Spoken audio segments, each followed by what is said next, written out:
Following the initial video discussing the identity of the figure in the photo, there has been considerable disappointment among individuals who used this as a basis to assert that the Ashanti people are Hebrews, a topic I have not yet addressed. I could, if you want me to. What has become evident is that many individuals harbor strong biases and will grasp at any semblance of supporting evidence, even when the facts suggest otherwise.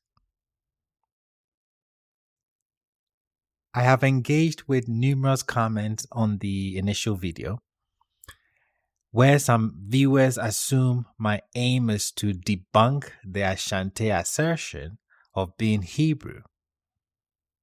However, as I've mentioned, I have not delved into that aspect as of now.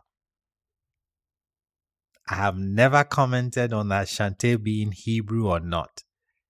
They have really not been my focus. It is crucial that we refrain from using misinformation as validation for claims that lack substantiated evidence. I'll repeat that. It is crucial that we refrain from using misinformation as validation for claims that lack substantiated evidence. Now, there have been quite inquiries regarding the breastplate worn by the town crier, not a priest, not a king, a town crier. Is there evidence to support the notion that town criers wore breastplates? Certainly.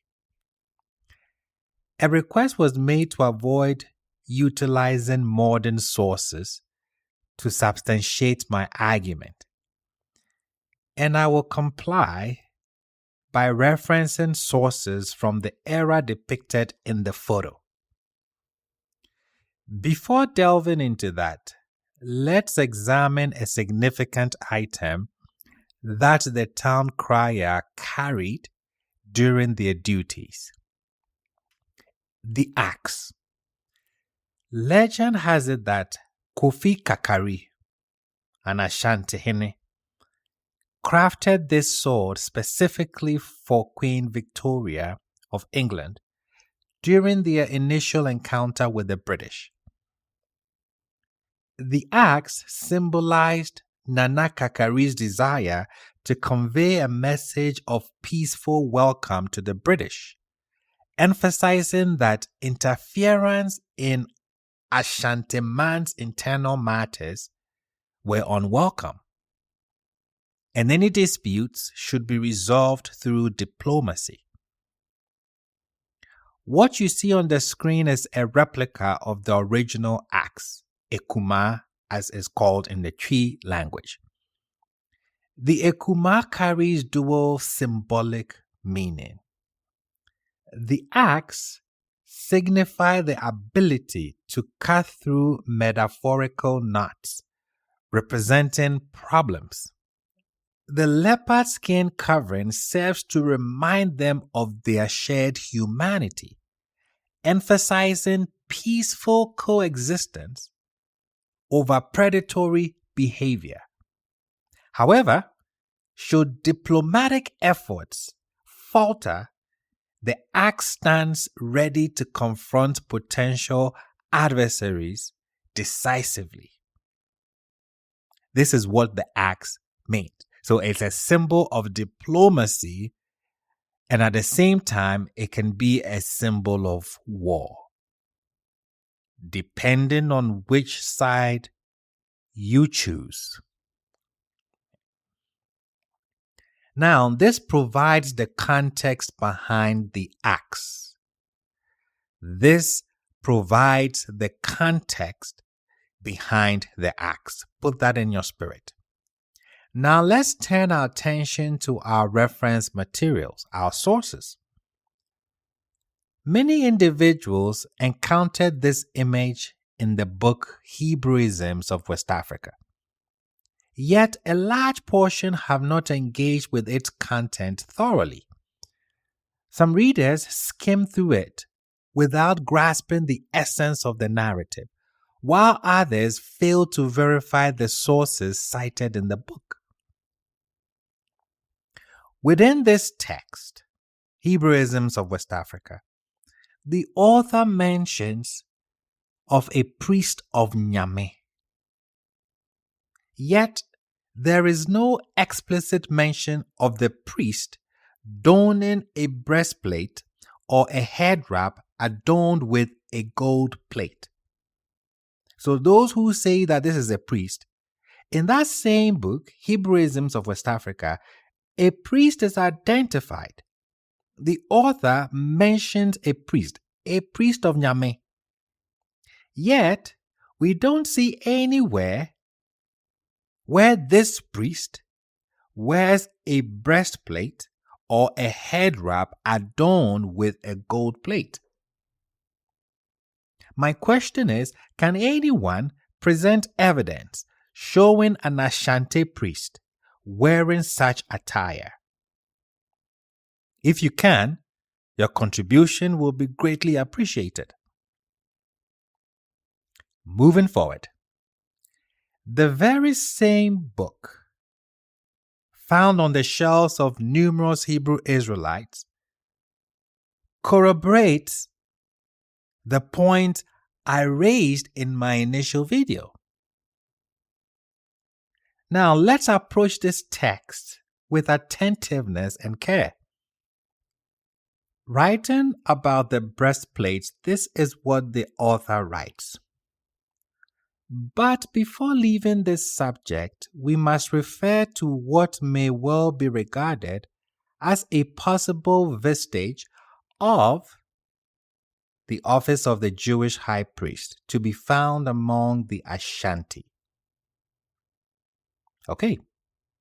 Ellis relates how in 1881, when messengers came to Mr. Griffith, the lieutenant governor of the Gold Coast, while relations between the Ashanti and the British were strained, that official, apparently through ignorance of local customs, asked them how he was to know that they really came from the king of the Ashanti. They pointed to the gold plates on their breasts as being their insignia of office. Pay close attention to the statement. We would look at the source that Hebrewisms of West Africa quotes. The lieutenant asks a question. He asks, how was he to know that these town criers, these messengers, came from the king of Ashanti? What was their response? They pointed to the gold plates on their breast. We'll look at that source shortly. Let's read on. We have a remarkable sketch of this breastplate, which appeared originally in the Illustrated London News and was reproduced without any acknowledgement by Sir Henry M. Stanley in his volume entitled Kumasi and Magdala. I showed you that source in the first video. It is inscribed, Ashanti ambassadors crossing the Pra. Now listen carefully. The breastplate on the central figure, the herald, that is what I said he was, who is called by Stanley the town crier, is strikingly similar to the breastplate of the high priest among the ancient Hebrews, even to its division into 12 parts. So he is not called a priest. He is called a town crier. The author of Hebrewisms of West Africa is the one trying to make the parallel. He continues, the headdress of the herald, the town crier, too, with its gold disc in front. I did tell you in the first video that the town criers wear a hat with a gold plate on it. In this picture, we are told, as I told somebody in the comments, that I intentionally did not mention that the picture had a gold plate. I wanted to see the responses. So, the figure in this photo is wearing a hat or a headdress with a gold plate. So yes, town criers wore hats with gold plate, just as they do today, as I demonstrated in the first video. Now we're going to demonstrate why they wear gold plates or breastplates, however you want to call them. Now let's go to the source that Hebrewisms of West Africa quotes about this breastplate. Let's read from the source itself. What is the source? The Land of Fetish by A.B. Ellis. The Land of Fetish. I'm going to read from my highlights. Before, however, this division in the command was made, the Ashanti messengers, both men of low origin, which in itself, considering the serious state of affairs, was a slight to the government, arrived at Cape Coast and had an audience with the lieutenant governor on February 8th. These messengers were Akwetey Amaah, a court crier, and Akwetey Amaah, a sword bearer. They were accompanied by Entry and Busumburu. Look at the personalities that were in the presence of the governor. Their names are mentioned. We are told of court criers and sword bearers.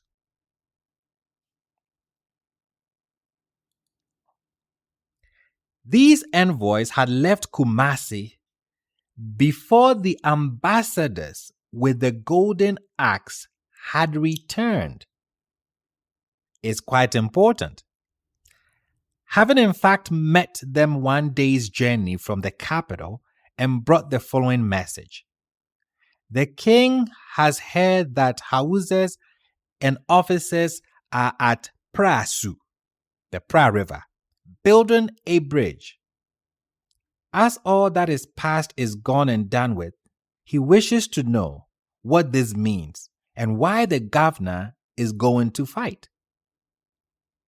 The messengers complained that the Adanses had ill-treated them on their way through Adanse territory, and that they had seen them seize two Ashanti traders from the Kokofuo district and plundered them of their goods and gunpowder.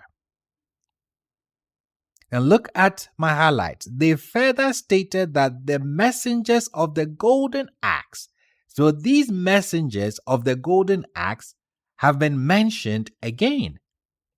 Who are they? you have two groups of ambassadors. One group carried the golden axe, while the other group did not. Now, this disparity arose because the envoy bearing the golden axe had not yet returned to the Ashanti king to deliver a response to his message. He had dispatched them with the golden axe, but they had not yet returned to deliver a response to his message. Therefore, the second group of town criers, ambassadors that were dispatched, which is the focus or subject of our attention, does not possess the golden axe. We will see why the golden axe is important. So I'll repeat. We have two groups of ambassadors. One group carried the golden axe, the axe for diplomacy or for war, while the other group did not. This disparity arose because the envoy bearing the golden axe had not yet returned to the Ashanti king to deliver a response to his message. Therefore, the second group does not possess the golden axe. If the first group had arrived and given a response to the Ashanti king, he would have dispatched the second group with the axe. But when he dispatched the second group, the axe had not returned. But he dispatches them anyways. Please follow. One of the messengers, Kwabena, having remarked that the Adansis were clearing the roads, the lieutenant governor said that they were bound to do so by the Treaty of Fomana, and expressed a hope that the king of Ashanti was also fulfilling his treaty obligations by keeping the main road to his capital clear of bush, which expression elicited nothing from the messengers but a laugh. Now, pay attention to my red highlights. Now, whether he was annoyed at this or whether it was simply through ignorance of native customs, the lieutenant governor at once questioned the authenticity of the message and asked the messengers how he was to know that they came from the king. The governor is questioning them because something is missing: the golden axe.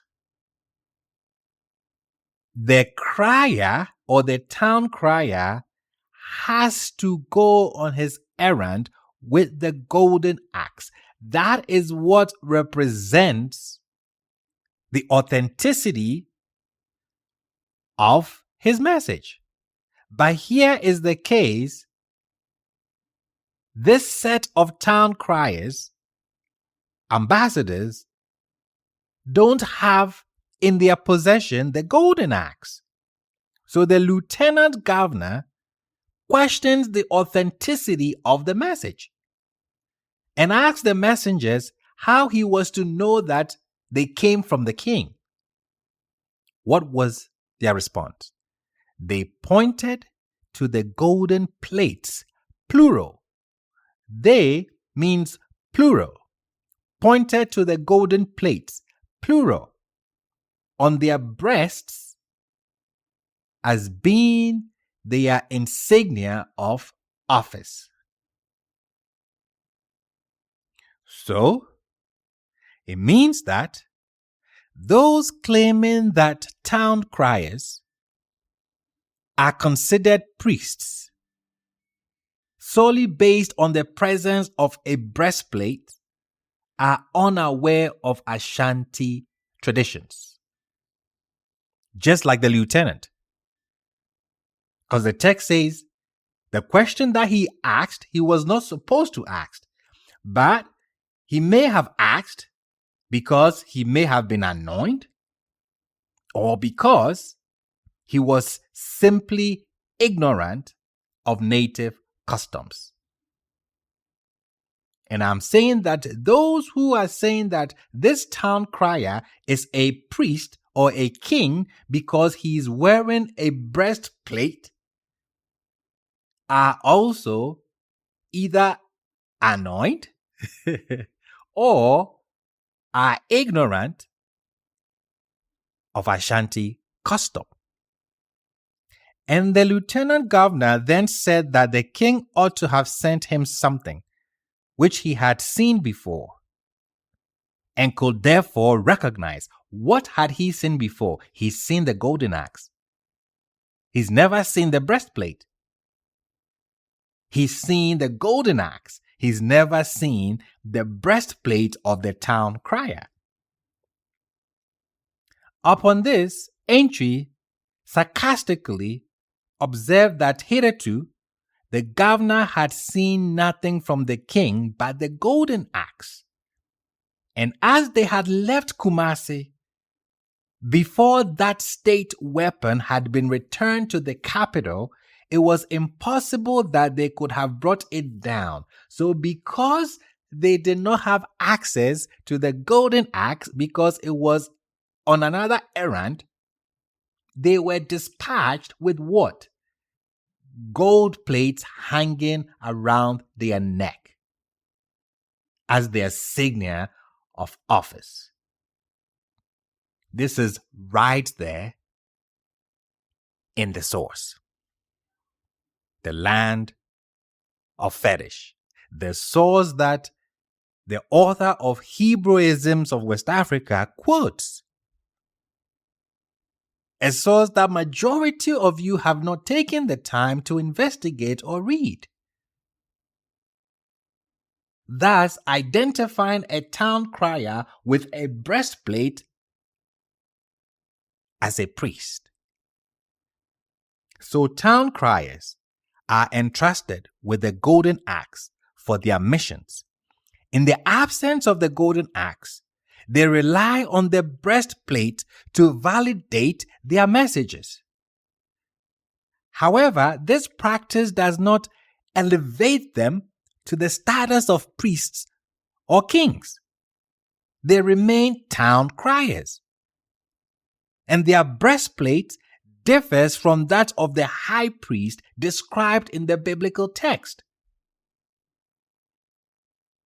Let's get some more data from this same source that the author of Hebrewisms of West Africa quotes. On January 19th, a messenger from the king with the golden axe and accompanied by 3 court criers demanded an audience of the lieutenant governor. There you have it. The town criers are dispatched with the golden axe. If the golden axe is not available, they are dispatched with the breastplate. Let's get some more sources. What had really been said and done by the ambassadors was, moreover, not very clear. It appeared that on January 18th, a refugee from Kumasi who had arrived at Cape Coast a day or 2 previously had presented himself at Elmina Castle to claim protection. He stated that he was an Ashanti prince named Owusu, and that, having incurred King Mensah's displeasure, he had sought safety in flight. So this is January 18th. On January 19th, a messenger from the king with the golden axe and accompanied by 3 court criers demanded an audience of the lieutenant governor. Amankwa is there. Entry, the court crier, is there. Busumburu, the court crier, is there. And 2 Ashanti messengers. Again, the court crier comes with the golden axe. If the golden axe is not present, they come with a breastplate. Now, if the Europeans knew that these were priests, they would have rightly identified them as priests. But they don't. They accurately identified them as town criers. From the same source that we've been citing, we see a distinction of various positions. On February 17th, a third embassy arrived at Cape Coast from Kumasi, consisting of a linguist. The Europeans knew who a linguist was. A sword bearer. The Europeans knew who a sword bearer was. 3 court criers. The Europeans knew who court criers were. And an old fetish priestess. They knew who a priest was, whether it was a female or a male. So if the individual in the picture was a priest, the Europeans would have identified him as such, but they don't. They identify him as a town crier, not a priest, not a king, not a Levite. You are those that are reading that into the text. It never says that. So in summary, town criers, when not carrying the golden axe, wear gold plates around their necks as symbols of their position. Therefore, it is evident that the individual in the photo is not an Ashanti priest, king, or Levite donning the breastplate of the high priest mentioned in the biblical text. Not at all. If such a claim is made, then we can delve into discussing the Okomfo, the priest, and whether they wear attire similar to what the town crier in the photo is adorned with. We can have that discussion. Clearly, this is not a priest. Am I saying that Ashantis are not Hebrews? We haven't had that discussion yet. We can have that discussion. Again, always pursue truth with true authenticity. Avoid dogma in your quest for knowledge. Shalom. Alo wake. Tra. Omanye Amaah.